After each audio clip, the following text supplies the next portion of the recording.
keluarga bin Laden sudah invest lebih dari 7 miliar US dollar di Merauke sejak tahun 2008 awal yang lalu. Kenapa keluarga bin Laden invest begitu besar? Mereka punya visi dan punya misi. Yang pertama, mereka akan membuat agrobisnis. Mereka akan memplot luas wilayah di Merauke. Saya nggak tahu di daerah mana. Itu seperempat Pulau Jawa luasnya. Untuk apa? Mereka akan bangun lahan padi abadi. Kata ini penting sekali. Untuk apa? Karena kebutuhan beras luar biasa. Dan yang lain-lain mereka akan buat. Kemana gereja? Kemana pengusaha Kristen? Orang Arab aja melihat sebuah peluang yang luar biasa. Mengapa Papua? Saya mengikuti konferensi tentang cuaca, tentang climate di Bali Desember 2007 yang lalu. Salah satu keputusannya adalah hanya Papua, hutan tropis yang bisa menyelamatkan dunia. Dan mereka minta pemerintah menyediakan 7 juta hektar hutan yang tidak boleh diganggu. Kalau nggak ada 7 juta hutan di Papua yang nggak boleh diganggu, maka dalam waktu singkat dunia akan punah. Catat ini. Dan gubernur kami, Pak Banabasribu, menyediakan 7 juta hektar. Maka itu Papua bukan pusaka bangsa, pusaka dunia. Dunia sangat mengharapkan semua mineral, semua kekayaan hayati dan apa saja, termasuk laut. Di tengah-tengah saya akan sebutkan ini. Saya baca berita tanggal 7 atau 8 Januari yang lalu.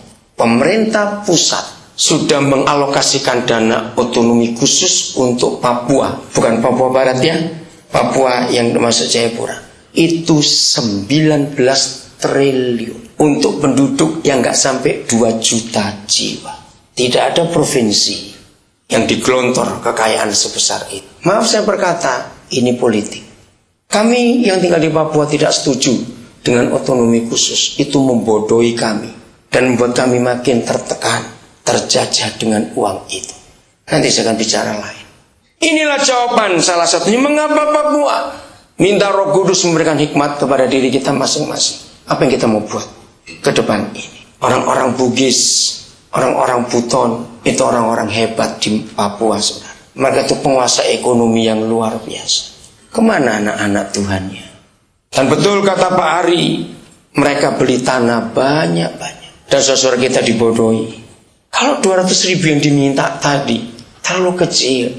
Kita makan di Jakarta sekali makan aja sudah. Pelayanan Yesus yang utama bukan membangun gedung gereja. Catat ini baik-baik. Salah seorang ketua dari tim kami namanya Pendeta Eliezer Edo. Pada bulan Natal yang lalu dia membagikan sebuah kebenaran yang membuat kami kaget. Henokh, Nuh, Musa, Yusuf, dan Daud dan sebagainya. Mereka itu pernah ke gereja tidak? Kaget semua kan? Jawab, mereka pernah ke gereja tidak? Cepat-cepat gak usah ragu-ragu. Zaman Musa pun ibadah bukan seperti gereja sekarang. Kedua, mereka punya Alkitab tidak. Ketiga, Roh Kudus juga belum ada. Tapi mengapa mereka di perjanjian lama bisa begitu lebih dekat Tuhan daripada kita di perjanjian baru? Berarti ada yang salah dalam pelayanan gereja sekarang ini. Kenapa saya ambil contoh itu? Ketika gereja melupakan pendidikan, maka gereja mengalami kehancuran. Saudara, waktu saya masuk Papua, apa sebelum IGGI yang dibantu Belanda itu, apa namanya program? Ya pokoknya sebelum itu ya, oke. Papua itu menerima uang untuk pendidikan banyak sekali, saudara. YPK khususnya itu terima uang luar biasa dari negara-negara donor yang dimotori oleh Belanda pada waktu itu. Tapi sayang, saudara kita di Papua nggak punya visi pendidikan yang tepat, sehingga uang yang mereka terima begitu banyak. Tahun itu besar sekali karena orang masih sedikit di Papua, nggak ada bekasnya sampai sekarang. Supaya saudara tahu, pendidikan yang terbaik sampai hari ini masih dikuasai Muhammadiyah. YAPIS itu pendidikan yang terbaik. Maka itu kalau saudara dengar, sudah 4 kali bulan puasa, lihat tayangan-tayangan di TV, selalu diselipkan anak-anak Papua yang diislamkan. Jangan marah pada mereka. Harus marah pada diri sendiri. Katakan amin. Kenapa kita harus marah pada diri sendiri bukan pada mereka? Karena mereka mau berjuang, kita tidak mau. Kita gereja bertengkar sendiri, sibuk dengan doktrin berkelahi kita. Lalu anak-anak kita diurus orang lain karena kita ngurus diri sendiri terlalu banyak. Universitas Muhammadiyah di Jayapura hebat, sudah. Sedih melihat ini. Kemana gereja? Uang otonomi sudah 9 tahun. Tahun 9 tahun kami otonomi khusus. Tinggal 11 tahun lagi. Kerajaan pemerintah itu 20 tahun. Ternyata kejahatan bertambah. Pejabat hobinya beli mobil mewah dengan uang otonomi itu. Bukan rahasia lagi. Kalau sudah Jumat atau Sabtu, mereka pasti ke Jakarta. Tanya, maaf saya harus berkata apa adanya. Kelab-kelab malam itu, betapa senangnya kalau datang pejabat Papua. Karena mereka bayar, enak sekali buang uang otonomi itu. Menyedihkan. Uang otonomi kalau dipakai dengan baik, saudara, melahirkan dokter-dokter Papua yang hebat untuk menyekolahkan orang. 19 triliun. Hanya jumlah nggak sampai 2 juta orang. Kabupaten terbaru dari 29 kabupaten di buku acara saudara itu baru diresmikan pemerintah Selasa yang lalu. Dan kami ikut meresmikan karena kami punya sekolah di kabupaten itu. Namanya Kabupaten Intan Jaya. Pesta orang-orang Moni turun ke Nabire. Tapi saya menangis. Kenapa? Siapa berani bersuara itu? Hentikan pemekaran wilayah pemerintahan di Papua. Hentikan dalam nama Yesus. Itu merusak. Kenapa merusak? Pejabat suka kalau dimekarkan karena dapat uang. Maaf. Tapi ini merusak. Di mana rusaknya? Saya beri contoh saja. Juni yang lalu kami menamatkan anak-anak TK kami di Sugapa. Ibu kotanya masih kosong. Tadi saya beritahu Pak Hari, ibu kotanya Sugapa. Intan Jaya sudah beri tambahan Sugapa. Kami punya sekolah di situ. TK berasrama yang pertama untuk Papua di pedalaman. Kami mulai tanggal 4 Agustus tahun 97. Pertama kami buka. Dan anak-anak generasi pertama kami yang TK 97 itu sekarang sudah kelas 3 SMA. Sekolah pesat harus dimulai dari taman kanak-kanak pintu masuknya. Kami tidak terima di tengah-tengah dan itu harus masuk asrama. Mungkin ini sekolah pertama di Indonesia, mungkin TK berpola asrama. Waktu kami memulai dengan visi dari Tuhan ditentang kiri kanan, tapi Tuhan gak pernah mundur, dia maju terus dan terjadilah sampai hari ini.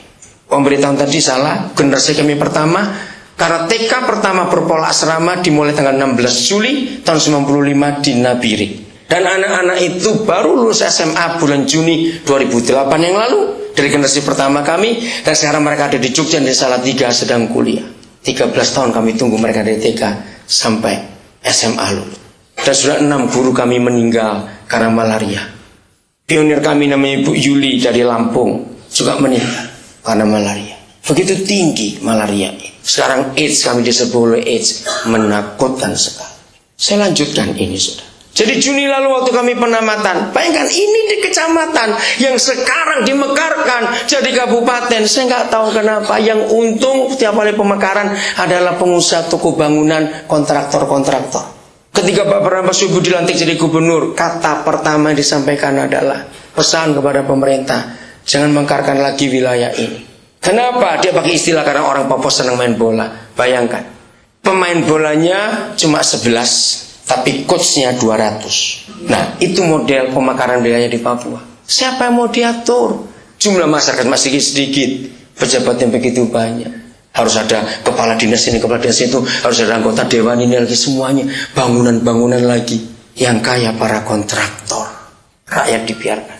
Saudara, di Kabupaten Baru Intan Jaya ini sampai Juni yang lalu, mereka itu bahkan di Nabire, saudara, di Biak. Tanya kota-kota. Saudara kita orang Papua itu dalam hitungan uang tidak pernah ada pecahan. Harus bulat 1.000 atau 2.000 atau 3.000. Jangan bilang 1.350. Mereka akan bengong. Itu berapa? Itu sampai hari ini, saudara. Pecahan itu tidak ada. Nah, di Sugapa ini Juni yang lalu, tawar kacang. Berapa? Ini cara mereka. Jadi nggak ngomong. Kita lihat jarinya. Kalau dilipat 3 itu 3.000. Kalau 5.000, 10.000 begini, 15.000 begini. Jangan ditertawakan, ini fakta, saudara.